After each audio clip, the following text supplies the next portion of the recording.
A new year dawns, a new beginning. It's universally seen as a chance to commit ourselves to virtue and a better self, a chance to put the past behind us and a chance to start again. But in this new year, my dear ladies, gentlemen and all variations thereupon, the beginning is somewhat more literal. For I have recently received the most excellent news that I am to be an auntie for the first time. This form of new beginning, however, is uniquely mixed for the older generations. It's a mix of the promise of a new start, but also the nostalgia of the past, a time to remember when the new parents were themselves but children. And part of this nostalgic journey is often digging through the treasures of the past to see what can be used for this new generation and what is just a memory. And in undertaking this treasure hunt, we've came upon some baby shoes. And these baby shoes are a bit too old to be used. And the first step, my dear friends, is to draft a pattern.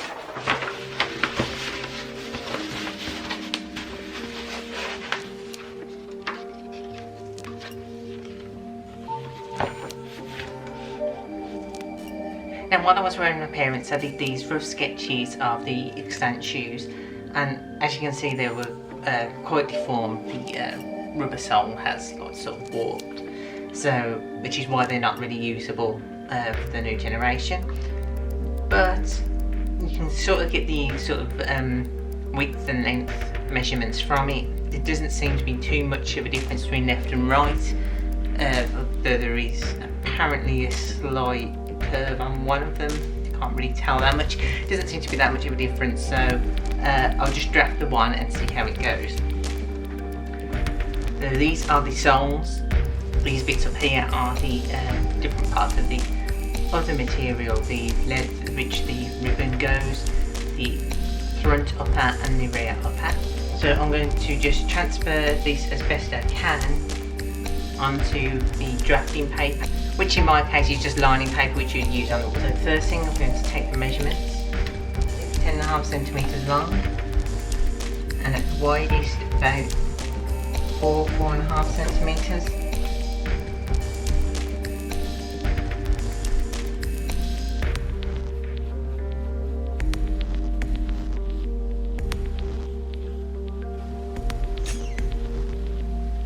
Five and a half centimetres wide, 6 centimetres long.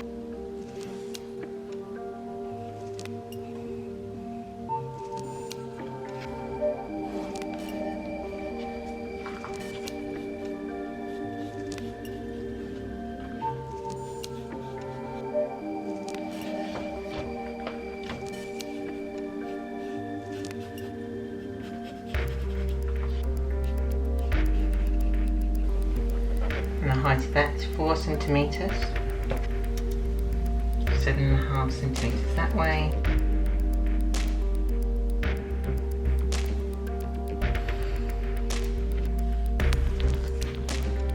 so that's the three main constituent parts. You've got the sole, you've got the front upper, and you've got the back upper, which is going to go around the heel. And there are a few alterations that need to be made. Firstly, the back upper needs to have an extra piece of material added to the top because it's going to be folded around in order to create the channel for the ribbon that's going to fasten the shoe. And it's 1 centimetre wide, so I need at least 2 centimetres of extra material. And I'm also going to need an extra seam allowance on a lot of it. So let's consider where I'm going to put the seam allowance. I think the seam allowance I'm going to put on the sole of the shoe and then attach the various parts to the sole, because the front upper and the back upper overlap each other. So there doesn't need to be much of a seam allowance in there. I can just sew through the parts that overlap. The sole, however, needs to be solidly attached to the upper. So I'm going to need to create some sort of extra lip that can be sewn into in order to maintain the shape and size. So I'm going to add an extra, just roughly, seam allowance, this is only a rough draft, extra centimetre around the sole. There we go. and that I'll use in order to sew the upper onto it.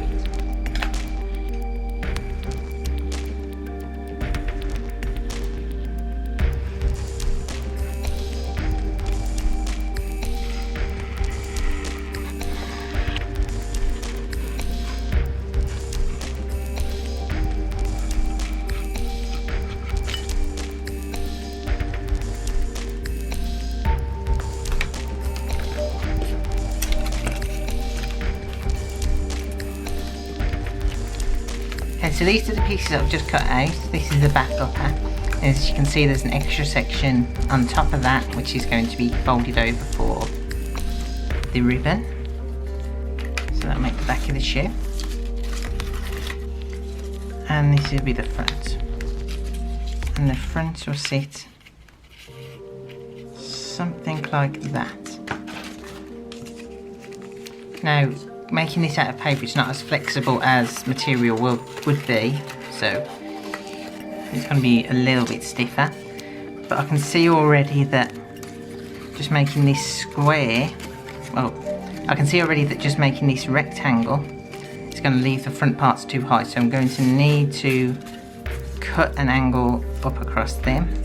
So let's get the protractor and decide on an angle, and I think perhaps at the 70-degree mark.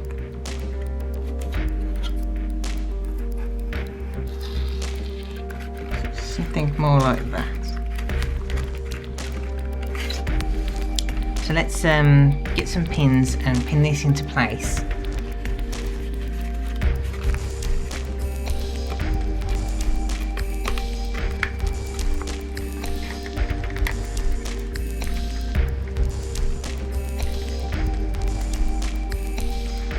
Okay, so it being made of paper means it's a lot stiffer and more rigid than what it would be if I drafted it out of, say, cotton. But it gives you an idea of the sort of shape that we want. Now there are probably a few alterations we need to make. The front upper probably needs to come up a bit higher, so it's probably got to be a bit longer.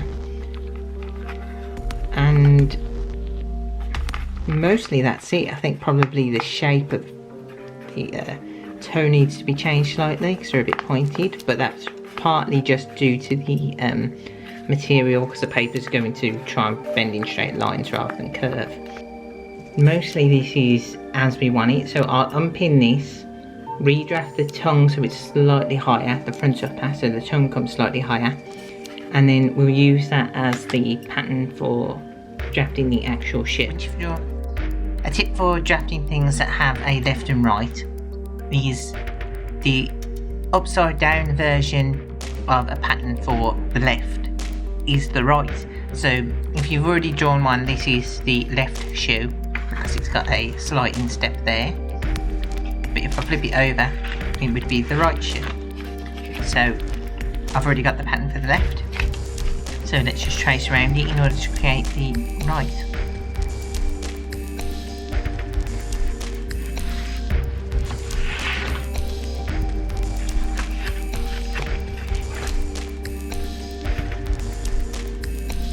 Right, what I have here is a 1mm thick piece of goat leather. Now the soles on the original shoes I believe are made of rubber, but rubber tends not to last as well as leather. And goat leather is particularly soft, especially this one. This isn't particularly an expensive high quality leather, but goat leather is very soft, and as it's thin, you don't need to take up too much room making a bulky shoe. So I'm going to cut out from this the left and right soles. First I'm going to mark out where it should go on with tailor's chalk.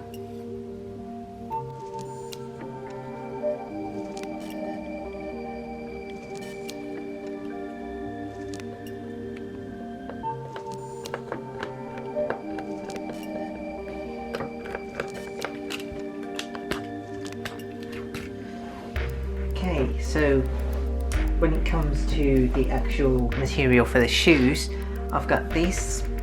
It's a cotton velvet. Picked it up cheap on Etsy.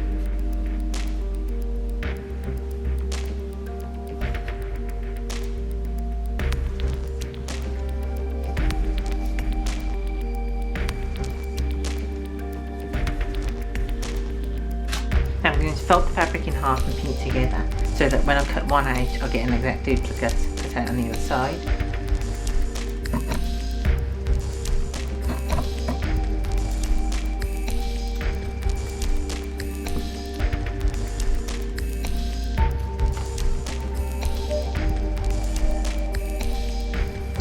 So now I'm going to cut away the seam allowance from one of the patterns for the soles.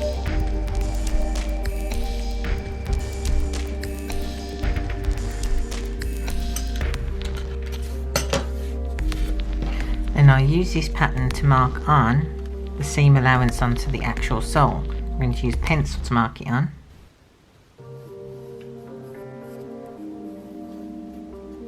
Take care to make sure that you're marking on the inside of the shoe, otherwise you'll see pencil lines.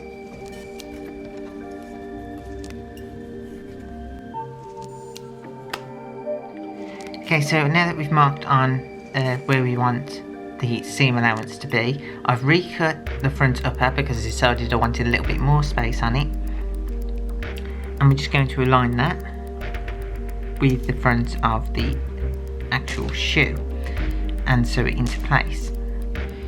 Now, with a lot of leather work, what you might want to do is pre-make the holes so you get nice even spacing as you're sewing around the edges. I'm not going to because the leather is very thin and it's more hassle just to poke the holes in it. It's just to sew through as if it was material. So what we want is the right side of the fabric, the side that we want showing, placed against the right side, which is the side that we want for the actual sole, together. The reason being that we're going to flip this inside out, so we want the outside to be made as if it was the inside.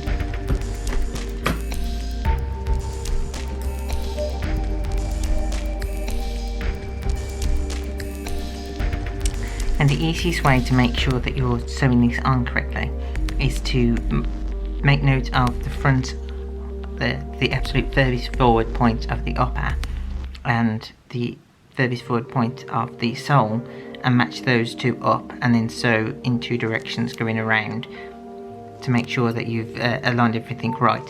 I'm fairly confident that I've got this, so I'm going to start just at one end and use one continual thread going around. To make it clear, we want the shoe to lift up like that, so we want to start sewing not right the way at the end but about this point at where the ball of the foot would be, and sew around on the inside. But we're going to sew with this side facing up so we can see where our pencil mark is and make note of where to sew. Now, when you're sewing into leather, it's not like sewing into fabric. If you put a needle through fabric, all you're doing is pushing the threads aside and placing your needle through. When you're sewing through leather, you're making a hole, and the hole isn't going to be closed. You'd have to seal it with something. Every time you put the needle through, you're making a new hole, and we don't want a load of holey shoes. So what we're going to do first, so we're not going to pin it as we normally would with fabric. What we're going to do instead is do a running stitch around the seam, just to hold it in place, and then we're going to use those same holes that we've done the running stitch through to do a whip stitch around to more firmly secure it. Okay, so we're going to start with the running stitch going around.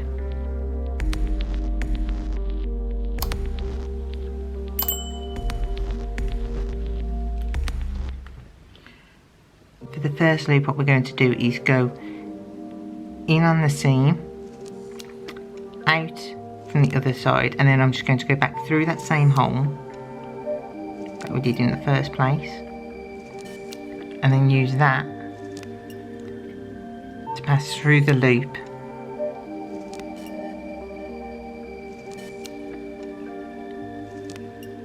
and make a knot.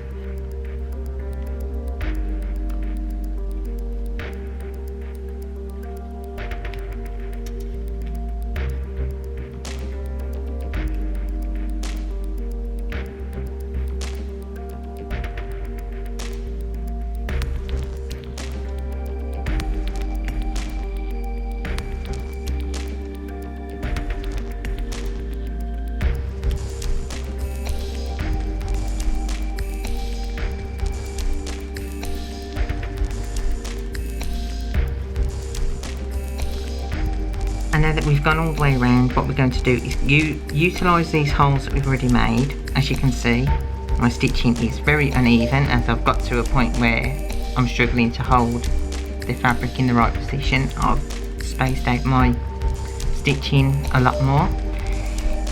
That wasn't intentional, that's just the way it's come out.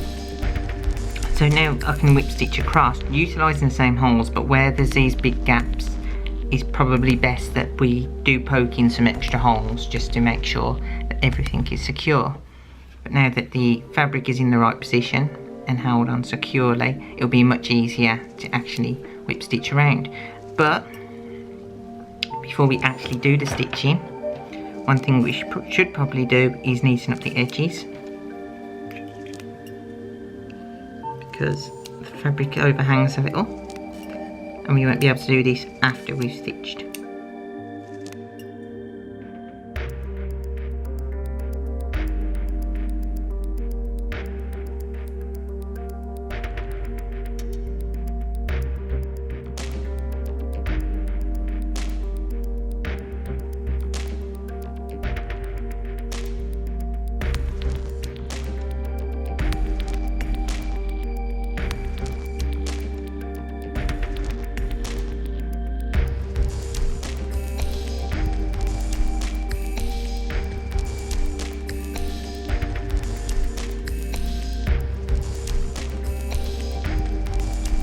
We now need to attach the back upper via the same method of running stitch followed by whip stitch.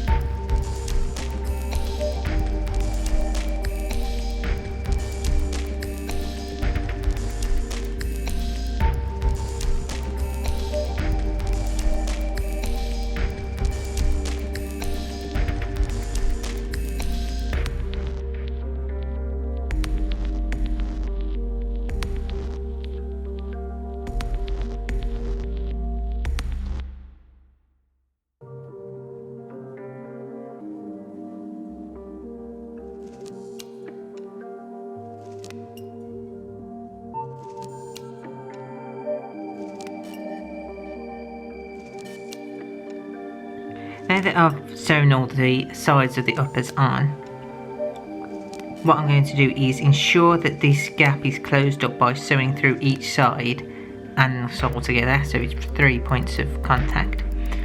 And then I'm going to sew the seam up with the whip stitch again. And of course, where possible, I'm going to make use of the holes that are already present.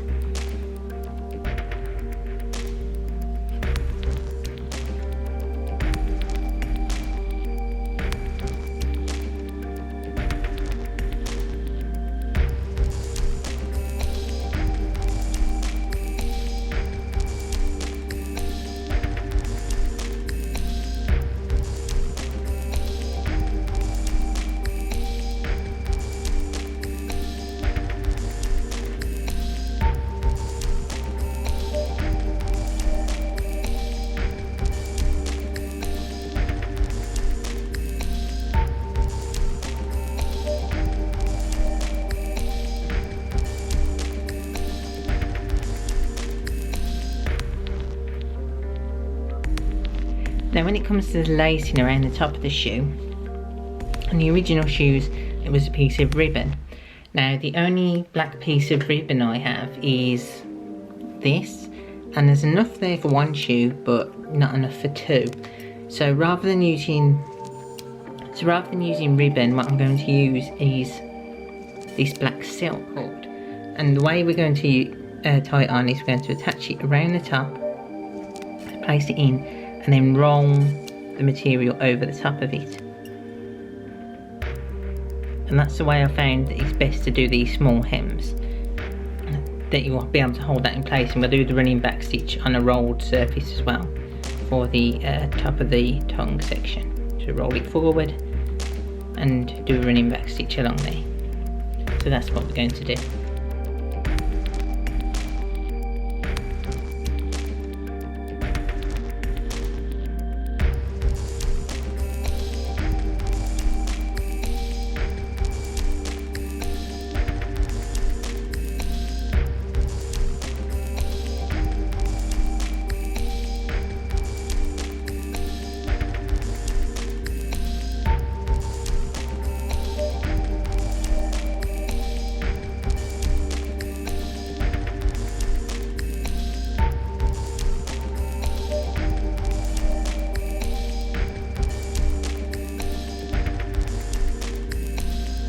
And now the all-important turn.